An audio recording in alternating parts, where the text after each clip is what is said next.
चली जाएंगी, कंकड़ों में चली जाएंगी, मैं तुझे कैसे भेज दूं, क्योंकि तेरे पास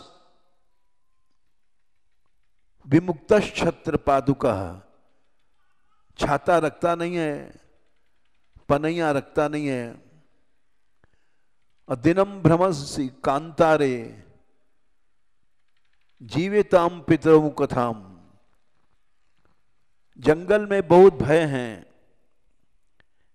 कंस के असुर आते हैं, और तू अकेले जंगलों में जाएगा, हम कैसे जीवित रहेंगे।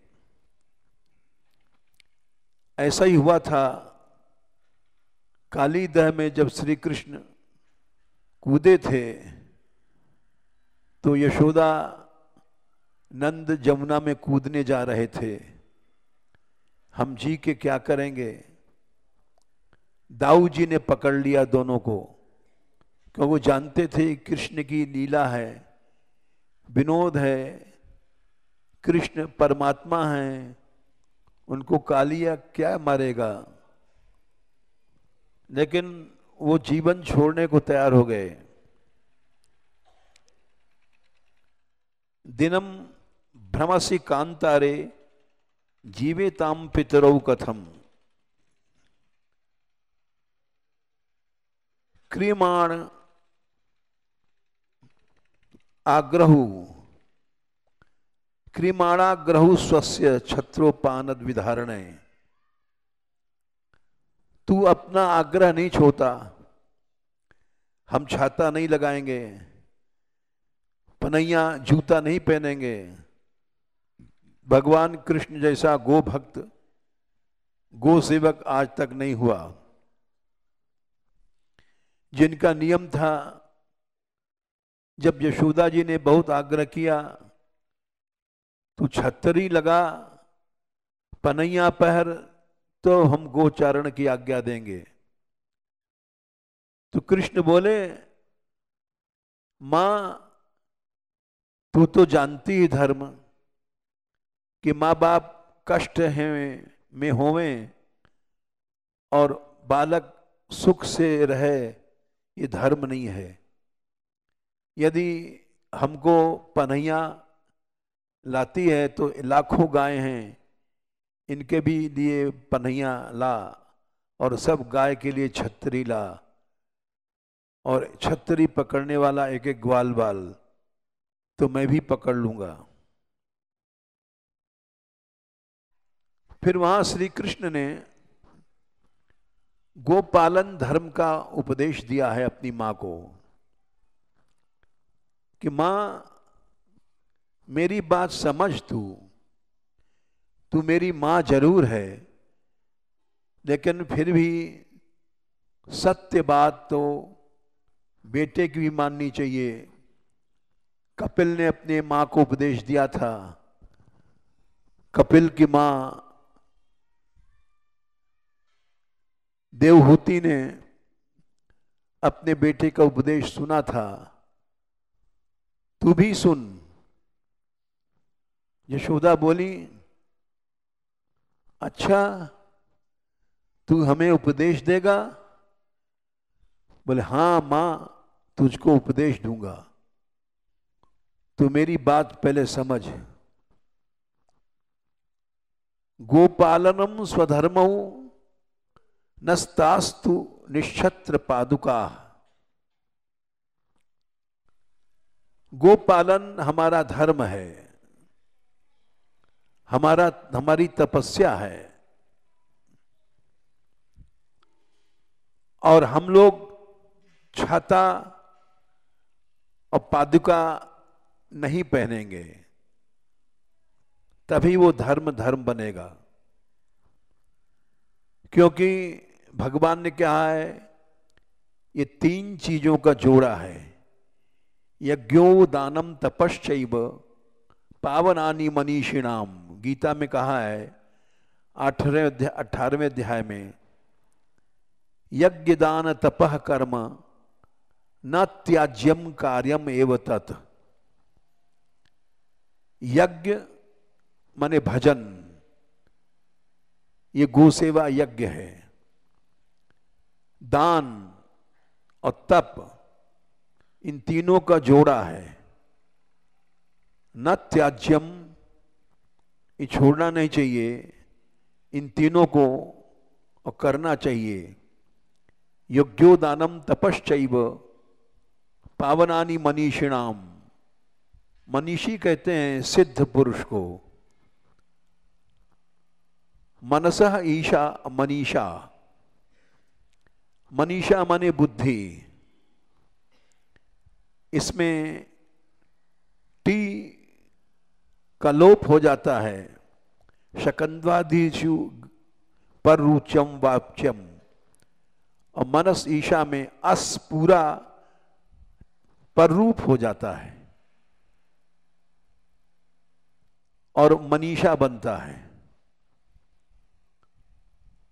तो मनीषा और मनीषी कौन है? मनीषा अस्यास्ति इति मनीषी, उसी इन्हीं प्रत्यय करके मनीषी बनता है, जिसकी बुद्धि अपने सदा कंट्रोल में है, कभी गिरती नहीं है, न काम से, न क्रोध से, न लोभ से, न मोह से, उसको मनीषी कहते हैं। भगवान ने कहा कोई इतना बड़ा सिद्ध बन जाए, मनीषी भी बन जाए, तो भी उसको यज्ञ दान तप ये तीनों पवित्र करते हैं, इनको नहीं छोड़ना चाहिए। यज्ञो दानम तपश्चैव पावनानि मनीषिणाम, 18वें अध्याय में ये बात 3 और 5वें श्लोक में कही गई है कि कोई भी मनीषी है वो इन तीनों को नहीं छोड़ेगा। इन तीनों को छोड़ना मर्यादा नहीं है, शास्त्र आज्ञा नहीं देता है। चाहे तुम सिद्ध हो लेकिन गिर सकते हो, बड़ी बड़ी ऊंचाइयों पर चढ़कर लोग गिर जाते हैं। तो इसलिए माता जी यशोदा से बोले कि क्रिमाण आग्रहु स्वस्य छत्रोपानद विधारणे। कृष्ण ने कहा मां मैं तो कभी भी छतरी नहीं लगाऊंगा और पनैया नहीं परूंगा, क्योंकि गोपालन में तप करना चाहिए। जिस धर्म में तप नहीं है वो अधर्म अधूरा है। यज्ञो दानम तपश्चैव पावनानि मनीषिणाम। आज हम लोग क्यों गिर जाते हैं? क्योंकि हमारे जीवन में तप नहीं है। यज्ञ माने भजन तो करते हैं, 3 चीजें मिलकर के पूरा बनती हैं। यज्ञ माने आराधना करना, और दान माने विचारों का, लोगों को दान देना, जनता का कल्याण होवे। और तप माने कष्ट सहना, भोगी जीवन नहीं बने। ये तीनों बातें रहती हैं तो मनुष्य गिरता नहीं है। एक भी बात घट जाएगी तो गिर जाएगा। इसीलिए गीता पढ़ी जाती है। यज्ञो दानम तपश्चैव पावनानि मनीषिणाम, इन तीनों का जोड़ा है, यज्ञ का, दान का और तप का। इन तीनों साथ रहेंगे तो मनुष्य गिरेगा नहीं।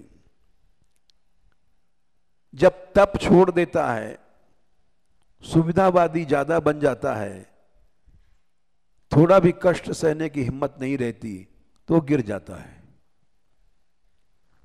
उसके अंतःकरण में शक्ति नहीं रहती।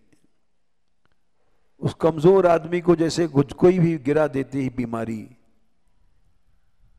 वैसे जो कमजोर है मन का, तप नहीं कर सकता, उसका यज्ञ भी गिर जाएगा। इसलिए हमारे समाज में ये सब चीजें देखी जाती हैं। हम लोगों में तप नहीं है, हम लोगों में दान नहीं है, संग्रह है। तो श्री कृष्ण ने गीता में पहले कह दिया था, यज्ञो दानम तपश्चैव न त्याज्यम कार्यम एव तत्। इन तीनों को न छोड़ो, एक भी छोड़ दोगे तो खतरा है गिरने का। यज्ञो दानम तपश्चैव पावनानि मनीषिणाम। मनीषी मने सिद्ध तुम हो, बुद्धि तुम्हारी तुम्हारे कंट्रोल में है, लेकिन फिर भी तुमको न यज्ञ छोड़ना चाहिए, न दान, न तप। दान छोड़ दोगे तो संसार का कैसे कल्याण होगा। भक्ति का दान करो, विचारों का दान करो। संतों के पास लोग क्यों जाते हैं? भगवत चरित्र का दान करते हैं। वे सबसे बड़े संसार में दानी माने गए हैं। गोपियों ने स्वयं कहा है कि इस संसार में अमृत क्या है? भगवान की कथा। तव कथामृतम् तप्त जीवनौ।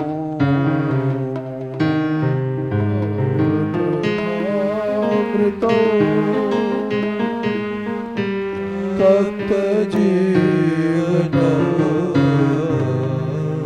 ये संसार आग की भट्टी है। इस आग की भट्टी में भी अमृत मिलता है, भगवान की कथा। तव कथामृतं तप्त जीवनौ। तव कथामृतं तप्त जीवनौ। कविभिरीडितं कल्मषापहं। कविभिरीडितं कल्मषापहं। कवि माने स्वयंभू ब्रह्मा आदि इस बात को समझते हैं। महादेव जी कथा सुनने जाते हैं रामायण में, अगस्त ऋषि के आश्रम में। काकभूषुंडी के यहां कथा सुनने गए महादेव जी। भगवत कथा कहीं भी हो सुनो, ये अमृत है, उस अमृत को पियो। कल्मषापहम, सुनने मात्र से तुम्हारे पाप जल जाएंगे। बहुत सरल रास्ता है पाप को जलाने का। भगवान की कथा सुनो।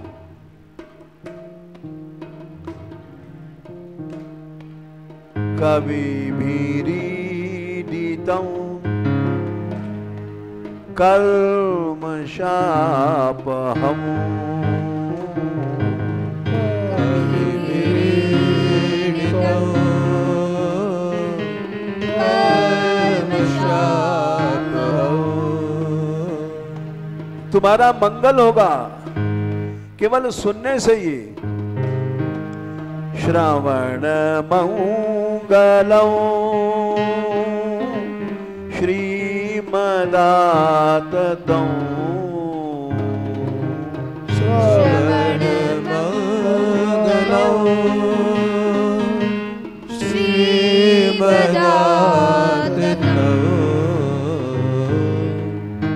बोले कहां सुने? जो संसार के सबसे बड़े दाता हैं। भुवि गृह्णन्ति ते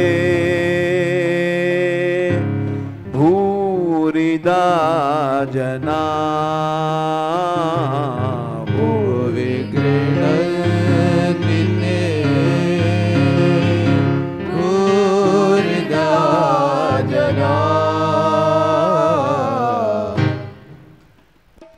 जो लोग भगवान की कथा निःशुल्क देते हैं, वे भूरिद माने संसार के सबसे बड़े दाता हैं। उनके पास चले जाओ, और वहां कथा को सुनो। वे संसार के सबसे बड़े दाता हैं। ऐसे ऐसे दाता हैं जो करोड़ों रुपए थोड़ी देर में फूंक देते हैं। हमारे यहाँ बुद्ध देव स्वामी थे, मानगढ़ में रहते थे, 40 साल पुरानी बात है। वो प्रयाग के कुंभ में गए थे तो कोई इंग्लैंड का व्यापारी आया था। उसने समष्टि भोजन में हर साधु को शाल, एक कमंडल और बहुत सामान दिया था। एक एक साधु को कम से कम कई कई हजार का सामान, करोड़ों रुपए एक दिन में दान कर गया। लेकिन वो दान कुछ दान नहीं है। भूरित माने सबसे बड़ा दान यही है कि भगवत चरित सुनाया जाए। अमृत है, ये अमृत बांटा जाए। ये अमृत बेचने के लिए नहीं है। इसको हम जैसे लोग तुच्छ बुद्धि के कुछ चांदी के टुकड़े में, कुछ नोटों में बेच देते हैं। अमृत, ये अमृत फ्री बांटने के लिए है। भुवि गृणन्ति भूरिदा जना। भूरी माने अधिक बड़े दाता हैं। तो गोपियों ने कहा था, वही बात भगवान कह रहे हैं कि माता जी, यज्ञ के साथ दान, दान के साथ तप, तो पतन नहीं होगा। और उन्होंने कहा, वात्सल्य व्याकुलो वीक्ष पितरौ प्राह केशव। माता और पिता नंद बाबा व्याकुल हो गए कि कन्हैया जंगल में जाएगो। कंस के रोज निशाचर आ रहे हैं, तो डर नहीं लगेगो। श्री कृष्ण बोले, गोपालनम स्वधर्मो नस्तास्तु निशस्त्र पादुका। मां, गोपालन हमारा धर्म है, केवल जीविका नहीं है, केवल पेट पालने का साधन नहीं है। बहुत से लोग तनख्वाह लेके सेवा करते हैं, जीविका बना करके। अगर धर्म बुद्धि से करें तो उनको निश्चित प्रेम मिल जाएगा भगवान का।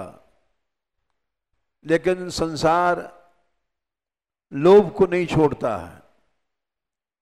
श्री कृष्ण कह रहे हैं कि माता जी, गोपालम स्वधर्मो नस्तास्तु, हमारा धर्म है निश्छत्र पादुका। हम छाता नहीं लगाएंगे, पादुका पनैया नहीं पहनेंगे। यथा गावस तथा गोपास तरी धर्म सुनिर्मल। निर्मल धर्म क्या है? निर्मल धर्म है, जैसे गाय इष्ट है हमारी, जैसे गाय रहती है वैसे ही ग्वारिया को भी रहना चाहिए, गोपाल को भी। जब गाय के पास छतरी नहीं है तो ग्वारिया के पास क्यों हो? यह है गोपालन। यथा गावस तथा गोपास तरी धर्म सुनिर्मल। निर्मल और एक सुनिर्मल धर्म वही है जिस धर्म में कष्ट सहा जाए। यशोदा बोली, बेटा तू हमको धर्म की शिक्षा दे रहा है, धर्म से क्या होगा? बोले, माता जी सुनो, धर्माद आयुर यशो वृद्धिर धर्मो रक्षति रक्षितः। इस संसार में प्रसिद्ध हुआ धर्मो रक्षति रक्षितः, यही का वाक्य है। तुम धर्म की रक्षा करोगे तो धर्म तुम्हारी रक्षा करेगा। मृत्यु में, बीमारी में, संकट में माता पिता रक्षा नहीं कर सकते, धर्म रक्षा करेगा तुम्हारा, यदि तुम धर्म की रक्षा करते हो तो। यथा गावस तथा गोपास तरही धर्मा सुनिर्मिला, धर्माद आयुर यशो वृद्धिर। माता जी, धर्म से आयु, जीवन, ये कंस वंश मार नहीं सकेंगे हमको, क्योंकि हम गोपालक हैं। और किसी भी ग्वारिया को कंस का असुर हानि नहीं पहुंचा पाया। कृष्ण दूर तो दूर रहा, किसी एक छोटे से ग्वारिया को भी अघासुर बकासुर ये सब कुछ नहीं कर पाए। धर्म ऐसी चीज है कि धर्म मनुष्य की आयु बढ़ाती है। कंस क्या मारेगा? कंस करूं निर्वंश मेट दऊं नाम निशानी रे, धर्माद आयुर यशो वृद्धि। माता जी, धर्म से आयु बढ़ती है, मरने का तो कोई प्रश्न ही नहीं है, और यश बढ़ता है। सब चीजें बढ़ती हैं। धर्मात आयुर यशो वृद्धिर धर्मो रक्षति रक्षिता। सकथम त्यज्यते मातर भीषु धर्मोस्ति रक्षिता। हे मां, उस धर्म को मैं कैसे छोड़ सकता हूं? भीषु, डरपोक लोग धर्म का पालन नहीं कर सकते। वो सोचते हैं पैसा न खर्च हो जाए, या तू सोचती है कंस का कोई सेवक न मार जाए। अगर मुझको डरपोक बनाएगी तो धर्म पालन मैं नहीं कर पाऊंगा। भीषु धर्मोस्ति रक्षिता। मां, तू भूल रही है, भय के स्थानों में यही धर्म हमारी रक्षा करेगा। गोपालन, जो गोपालन को धर्म समझ कर करे और उसका पालन करता है तो धर्म उसकी रक्षा करता है। एक घटना हम सुनाते हैं। हम जब पढ़ते थे उस समय की घटना है। अंग्रेजों का राज्य था, बहुत छोटे थे। एक आदमी को फांसी का हुक्म दिया गया। फांसी में फंदा यहां लटका देते हैं और एक गड्ढे में उसको डाल देते हैं। सारा बोझ गले में आ जाता है और 2-3 मिनट में वो मर जाता है। उसको फांसी कहते थे। अंग्रेजों के समय में फांसी दी जाती थी। तो वो एक व्यक्ति को फांसी दी गई किसी अपराध में। उसने कुछ अपराध किया था और जब उसको ऊपर से लटकाया गया गड्ढे में, फंदा गले में फंसा करके झटका के साथ छोड़ते हैं तो गला घुट जाता है और वो आंखें निकल आती हैं, मर जाता है। 2-3 मिनट भी नहीं लगता, क्योंकि गला यहां से घुटा और आंखें बाहर निकली और आदमी मरा। उसको फांसी कहते हैं। तो एक आदमी की जो फांसी दी गई थी, गड्ढे में ऊपर से फेंका गया, यहां गले में फंदा लगा करके, और फंदा लगने के बाद जैसे कायदा है 1 मिनट 1.5 मिनट बाद उसको निकाल लेते हैं, क्योंकि मर जाता है। ज्यादा समय नहीं लगता, लेकिन उसको निकाला गया तो वो तो हंस रहा था आंखें खोल रहा था, बात कर रहा था। बड़ा आश्चर्य हुआ। जेलर को बुलाया गया। उस समय अंग्रेज लोग ऑफिसर होते थे और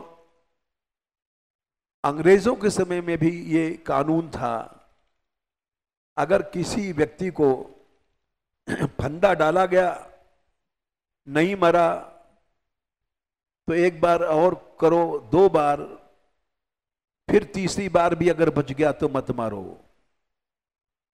क्योंकि एक बार में तो मर ही जाएगा, दूसरी बार में निश्चित मरेगा, तीसरी बार में तो बचने का कोई प्रश्न ही नहीं है। उसको झटके के साथ गड्ढे में डाला गया, कुएं में फंदा लगा करके, और 1-2 मिनट बाद उठाया गया, बाहर खींचा गया तो हंस रहा था और कह रहा था, बोल रहा था, तुम हमको मार नहीं पाओगे, क्यों फांसी में टांगते हो। फिर जेलर को बुलाया गया। अंग्रेज होते थे उस समय ऑफिसर। उसने आकर के पूछा, क्या बात है। बोले ये मरता नहीं है। बोले हमारे सामने फंदा डालो। तुम लोग फंदा ठीक नहीं लगाते हो, मरेगा कैसे, इसको मरना पड़ेगा, जज का ऑर्डर है, कोर्ट का ऑर्डर है, इसको मरना पड़ेगा।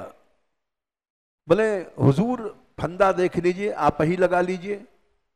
उसने खूब कर्रा फंदा अपने हाथ से लगाया। बोले अब छोड़ो, देखो मरता है कि नहीं मरता है। उसको जोर से पटका उस कुएं में, और 2-3 मिनट बाद बोले टाइम हो गया, निकालो। निकाला तो वो तो हंस रहा था। बोले हुजूर देख लीजिए, मरा नहीं है, ये मरा नहीं। अच्छा एक चांस और, 3rd चांस और इसको। तीसरी बार उसने और फंदा गले से लगाया कर्रा, और उसको फिर कहा, ले अब इस बार तू अवश्य मरेगा। बोले नहीं मरूंगा। सब लोग हंसने लग गए कि बड़ा बेशर्म है, फांसी भी लगाया गया फिर भी हंस रहा है। उसको फिर तीसरी बार फेंका गया गड्ढे में, और बोले 5-7 मिनट काफी समय तक उसको नीचे रखा गड्ढे में, और निकाला तो हंस रहा था। बोले मैं कह रहा था मैं मरूंगा नहीं। तो जेलर ने कहा, क्यों नहीं मरा तू, आज तक कभी ऐसा हुआ नहीं। इस जेल में जाने कितने को फांसी दी गई, सब मर गए, तू क्यों नहीं मरा। तो उसने कहा, मैं इसलिए नहीं मर रहा हूं, सही बताता हूं तुमको बात, कि जब तुम फंदा लगा करके फेंकते हो, 3 बार किया तुमने, तुम 300 बार फेंको हमको, फिर भी मैं नहीं मरूंगा। बोले क्यों। एक गाय आके खड़ी हो जाती है नीचे और हमको उठा देती है, तो कोई यहां जोर ही नहीं पड़ता हमारे गले में।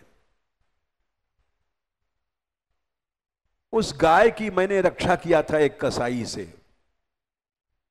एक कसाई उसको मारने जा रहा था, तो मैंने उससे छुड़ाया था,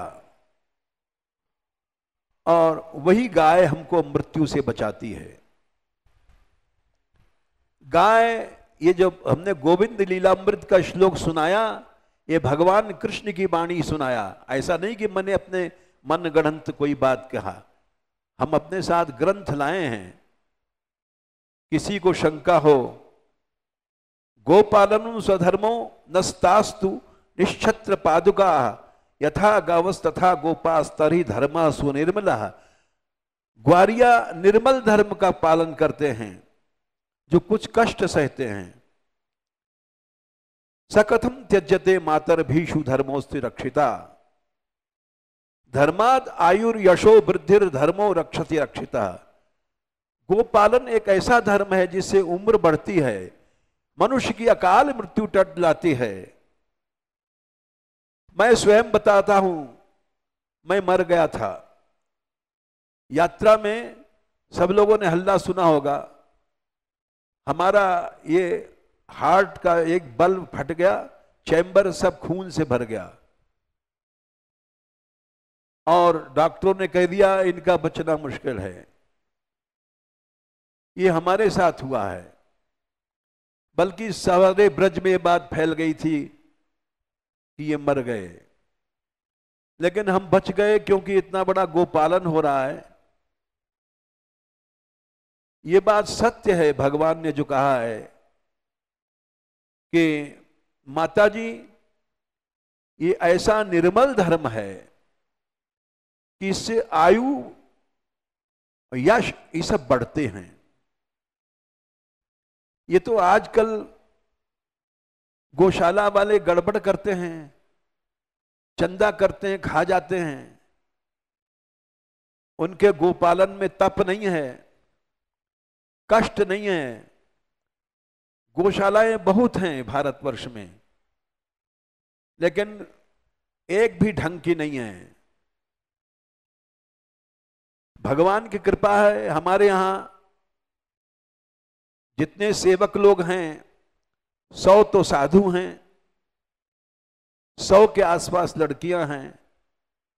ये सब सवेरे आते हैं, पैसा नहीं लेता कोई भी, निःशुल्क सेवा करते हैं। ये अवास्तविक धर्म है, कोई लोभ नहीं है, कोई भी लालच नहीं है, भक्ति भाव से आकर के सेवा करते हैं। तो हम कह सकते हैं ऐसी गौशाला विश्व में नहीं है। ये ब्रज बन गया है, यहां ग्वाल बाल गोपियां सब निःशुल्क आते हैं और सवेरे उठ करके, अब अधिक तो क्या सुनाए, इस ग्रंथ में दिनचर्या लिखा है गोपियों के ग्वाल बालों के, कि सवेरे उठ करके सबसे बड़ा धर्म यही है गोदर्शन, गौ दर्शन, गौ रज को अपने मस्तक पर धारण करना। हमको भी एक लड़की ले जाती थी रज, आज भूल गई, रज ले जाके देती थी तो हम भी सिर में लगाते थे। तो ये भाव भक्ति की बात है। श्री कृष्ण ने स्वयं कहा है,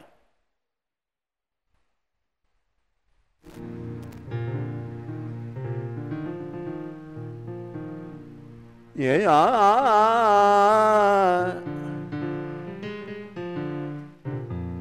अरे श्री कृष्ण, तुम दिन रात चोरी करते हो, ये इतने पाप करते हो। गोपियां कह रही हैं, किसी को छेड़ते हो, किसी की चुनीरी चुलाते हो, क्या ये सब पाप नहीं है?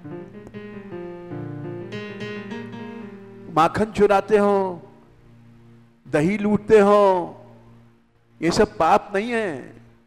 चोरी छिनारी क्या पाप नहीं है? कैसे छूटोगे पाप ते प्यारे, से छूटोगे पाप से प्यारे। कौ तीरथ नए नहाए, कौ तीरथ हो नए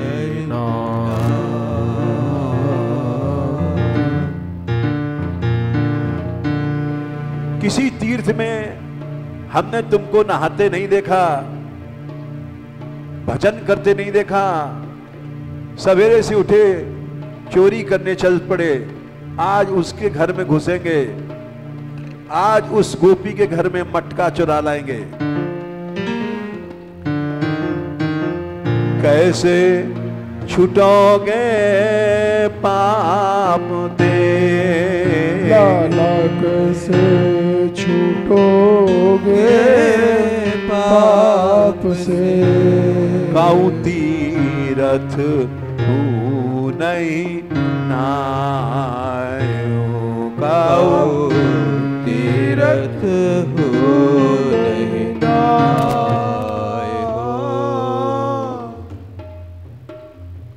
ये सब फेल हो जाता है।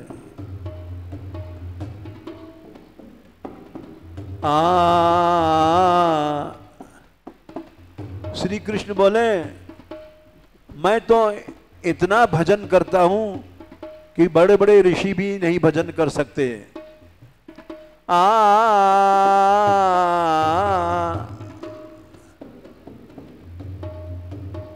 चलो ऐसे नहीं, गौरज गंगा नहात हो प्यारी, गौरज गंगा नहात हो।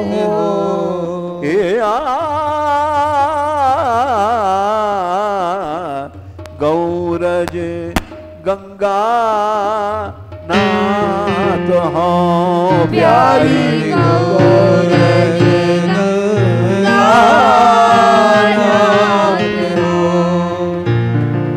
सवेरे उठ के सबसे पहले गौरज गंगा में मैं स्नान करता हूं और जपत गौवन को नाम हो प्यारे जन, जपत गौवन को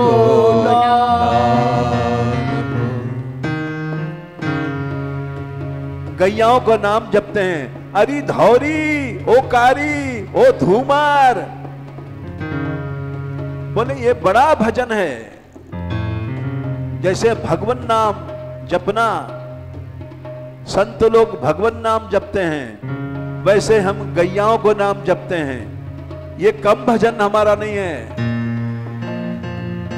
गौरज गंगा नाथ हो प्यारी, गौरज गंगा नाथ हो।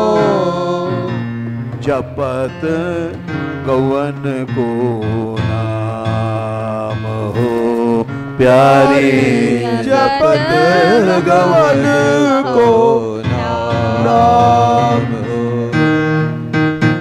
परम पुनीत सदा रहो प्यारी, परम पुनीत सदा रहो।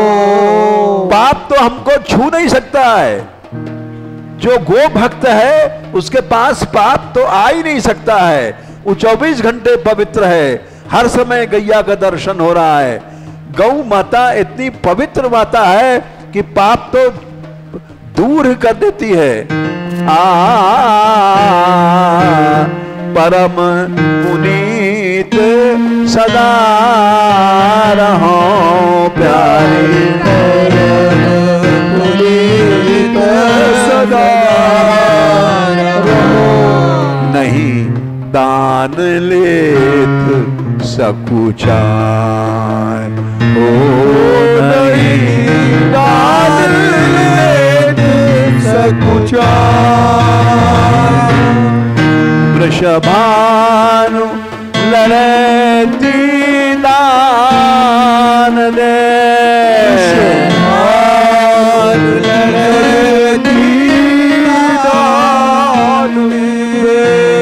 लाल लला घर जान दे, लला घर जान दे।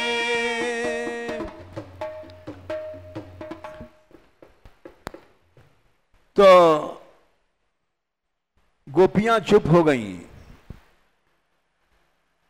क्योंकि बात सही थी। गोपियां इतनी बड़ी गो भक्त थी कि जिस समय अरिष्टासुर को मारा था कृष्ण ने, वो बैल का रूप बनाकर आया था, बिजार,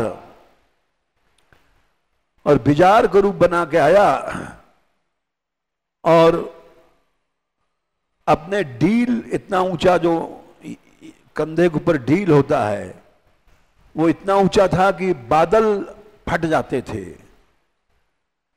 असुर था, उसको डील कहते हैं, जो एक ऊंचा सा कंधे पर होता है, खूंटा जैसा, उसको ब्रज में डील कहते हैं। और वो इतना ऊंचा था कि बादलों को फाड़ देता था। असुर इतना बड़ा बैल का रूप बना के आया और पांवों के खुरों के चोट से ब्रज की भूमि कांपने लग गई और ऐसी गर्जना करता था, सारा ब्रज डर गया। अरिष्टासुर उसका नाम था। अरिष्ट आ गया ब्रज में, अनिष्ट आ गया। ये साक्षात असुर अनिष्ट है, अरिष्ट है, ये ब्रज को नष्ट कर देगा। ब्रजवासी गोपी गोल सब चिल्लाए, अरे कृष्ण रक्षा करो। कृष्ण पहुंच गए और उसके दोनों सींगों को पकड़ लिया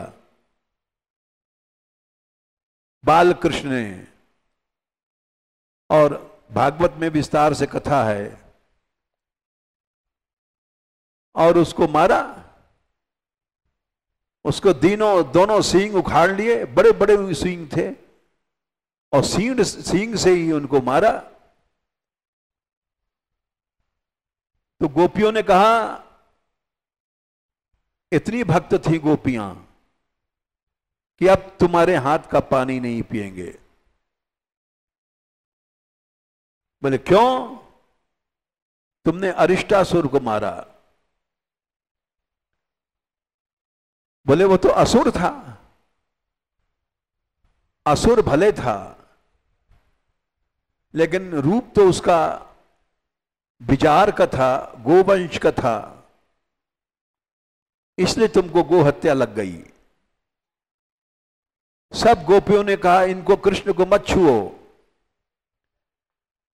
इनको, इनका हाथ का पानी पीना बंद,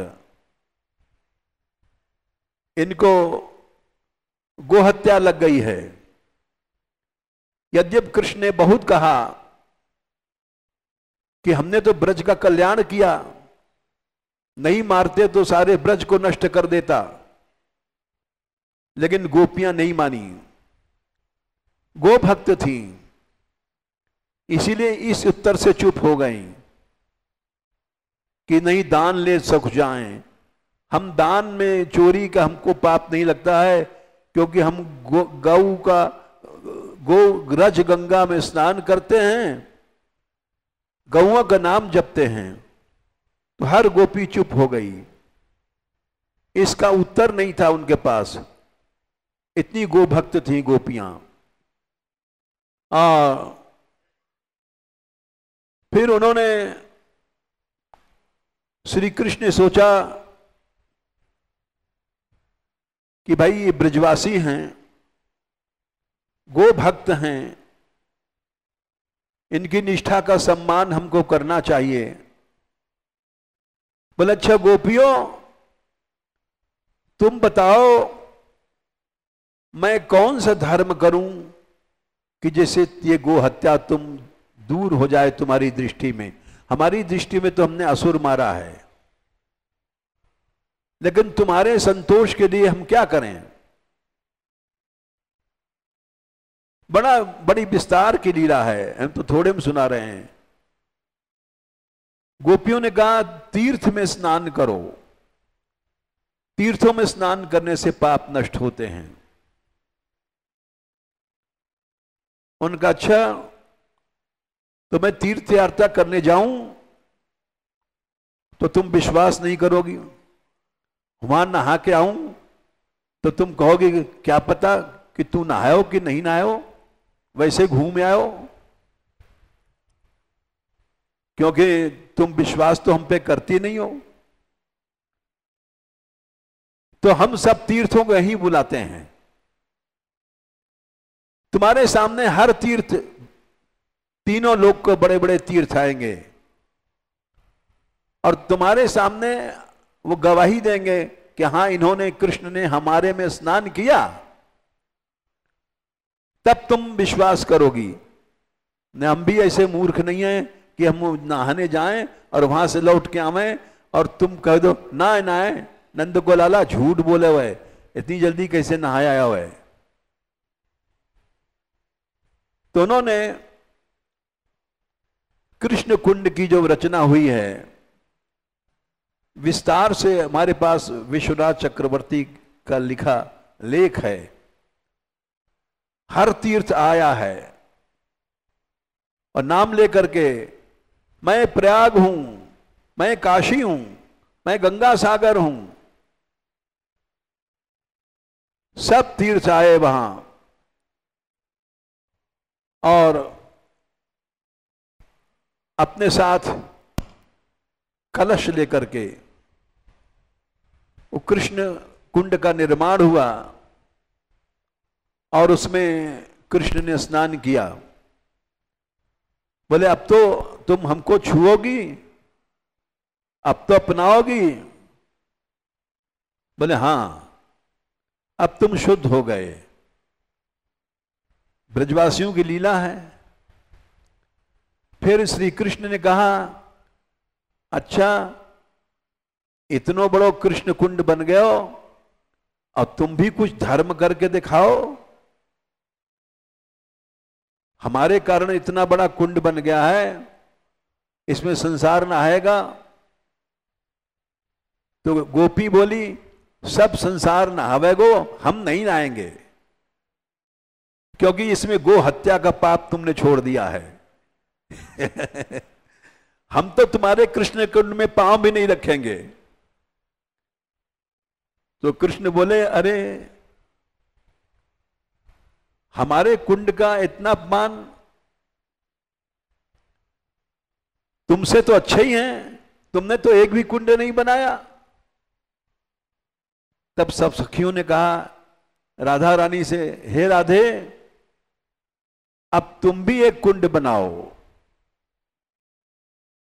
नहीं तो नंद के लाला इतरावेंगे, कहेंगे हमने एक कृष्ण कुंड बना दिया तो बड़े इतरा रहे हैं, तो तुम भी बनाओ राधा कुंड।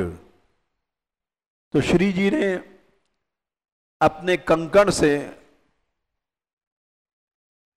एक प्रहार किया, तो राधा कुंड के भीतर एक कंकण कुंड है छोटा सा, वो कंकण कुंड बना। कंकण कुंड राधा कुंड का मूल है। और फिर राधा कुंड को लाखों गोपियों ने मानसी गंगा के जल से भर दिया, तो विशाल राधा कुंड बन गया। और फिर श्री कृष्ण बोले, हे राधे, हमारे बनाए कृष्ण कुंड का अपमान हो रहा है, तुम्हारे सामने हो रहा है। ये गोपियां कह रही हैं कि हम नहाएंगे नहीं, तो तुम ऐसी दया करो दोनों कुंड एक हो जाएं। तो श्री जी ने अपने पांव की ठोकर से भीतर की दीवार तोड़ दिया और दोनों राधा कुंड कृष्ण कुंड एक हो गए। क्यों? हाँ प्यारे, तुम्हारे कुंड का सम्मान होगा, तुमने ब्रज के लिए बड़ा अच्छा किया, हम समझ रहे हैं, तुम्हारा सब काम ब्रज की रक्षा के लिए होता है। तो राधा कुंड कृष्ण कुंड इस तरह से बना, गोपियों की गोनिष्ठा के कारण से। गोपियां इतनी गोनिष्ठ थी कि कृष्ण को उन्होंने बाहर कर दिया कि तुम इनको पानी छुओ भो मत पियो, इन्होंने गो हत्या किया है, जबकि गो हत्या नहीं थी। असुर था वो, अरिष्टासुर। और राधा कुंड का वृंदावन से भी ज्यादा सम्मान है गौड़ेश्वरों ग्रंथों में, गौड़ी ग्रंथों में राधा कुंड का इतना सम्मान है, क्योंकि अपने अपने सांप्रदायिक मान्यता के अनुसार सब लोग चलते हैं। बस यही एक दिक्कत है यहां ब्रज में, सांप्रदायिक संकीर्णता बहुत ज्यादा है। और उसकी महिमा लिखने वालों ने लिखा है कि ब्रज में मुख्य भूमि माथुर मंडल, उसमें भी वृंदावन, वृंदावन में मुख्य भूमि राधा कुंड। वो लोग जितना राधा कुंड की महिमा देते हैं उतना वृंदावन कभी नहीं देते हैं। ये सब अपने अपने मत हैं। हमारा तो कहना था कि गो भक्ति इतनी थी ब्रजवासियों में, इसलिए ब्रज में कोई भी असुर सफल नहीं हुआ। और ये बात हम प्रमाण से सुनाएंगे अगले एतवार को, क्योंकि समय हो गया, 6:30 हो गए। गर्ग संहिता का प्रमाण है, कोई भी असुर यहां सफल नहीं भया। ब्रजवासियों में ऐसी गो भक्ति थी। और आज भी बोर्ड टंगा हुआ है। सवेरे हम जा रहे थे माताजी गौशाला, 5 साल मुश्किल से हुए हैं। 5 साल में विश्व की सबसे बड़ी गौशाला बन गई।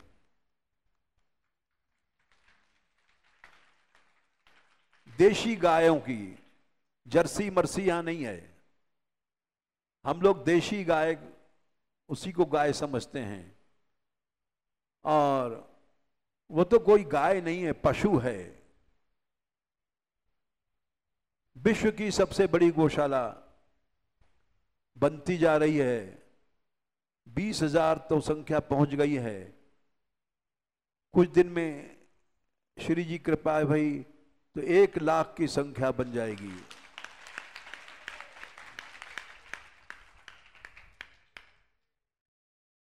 जिस गति से ये बढ़ रही है, ये उनकी कृपा ही बढ़ा रही है। जो गौशालाएं 100-100, 200-200 साल पुरानी हैं, गोकुल की गौशाला सैकड़ों साल पुरानी है। रमण रेती की गौशाला 100 साल से ज्यादा हो गए।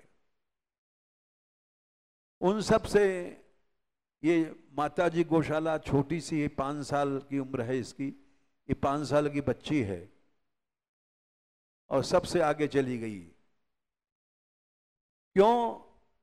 इसका कारण यहां जो ये लोग सेवा करते हैं सवेरे आकर के भाव से,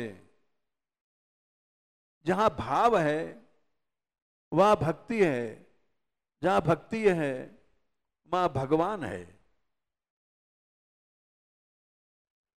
इसलिए ये इसकी वृद्धि हो रही है और होती जाएगी।